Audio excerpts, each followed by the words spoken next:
prehistoric times, the site of Old Man House was a place of great gatherings, where many Puget Sound tribes came together for trade and celebration. Located on the shores of Agate Pass, Old Man House was the largest known longhouse in the Salish Sea. This was a historic winter village of the Suquamish tribe and ancestral home to Chief Seattle and Chief Kitsap.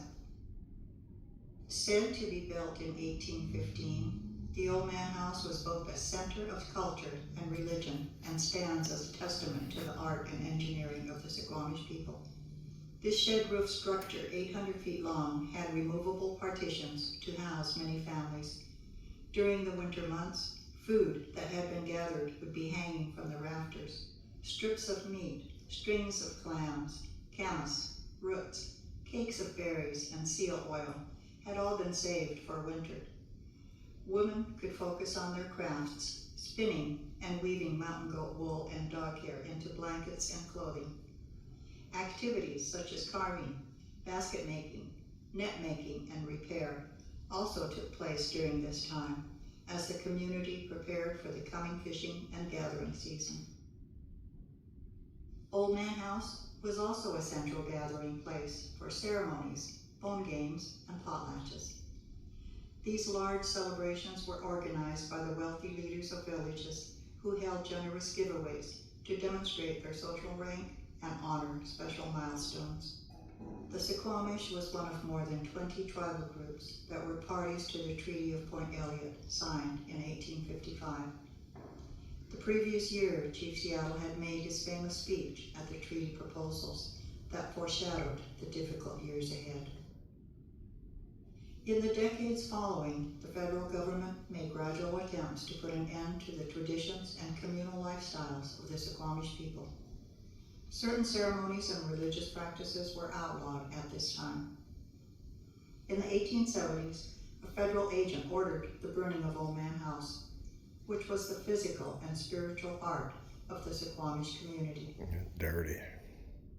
During the following years, families continued to live in the village surrounding this site. At the turn of the century, the village included over 35 homes, a Catholic church, a schoolhouse, smokehouses, and several orchards. In 1905, the United States War Department acquired the village area for a proposed military post. Families were uprooted and moved to their separate allotments. The military post was never established, and the land purchased by the military was eventually sold in 1937 to a private developer and subdivided for vacation homes. The Washington State Parks sponsored the first scientific excavation at the site. This was conducted by Warren Snyder of the University of Washington in the summers of 1950 and 1951. Hundreds of artifacts revealed a wide array of tool forms made of stone, bone, and antler. These remains were found in shell midden, which contain an abundance of fish, mammal, and bird bones. As we entered the new millennium, budget cutbacks had limited the state's ability to maintain the park, and they considered having it transferred back to the ownership of the Suquamish tribe. Some residents were fearful they would no longer have access to the park if it were owned by the tribe. After much lobbying by the Suquamish, the park was returned on August 12, 2004.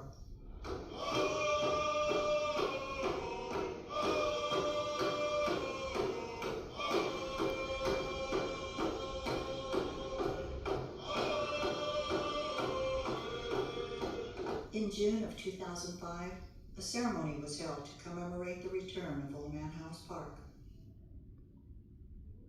With the opening of the new Suquamish Museum, the tribe was ready to house the artifacts that were excavated and held by the Brick Museum. In 2013, as a pod of orcas escorted the artifacts across Puget Sound, the spirit of the ancestors were there to welcome them home.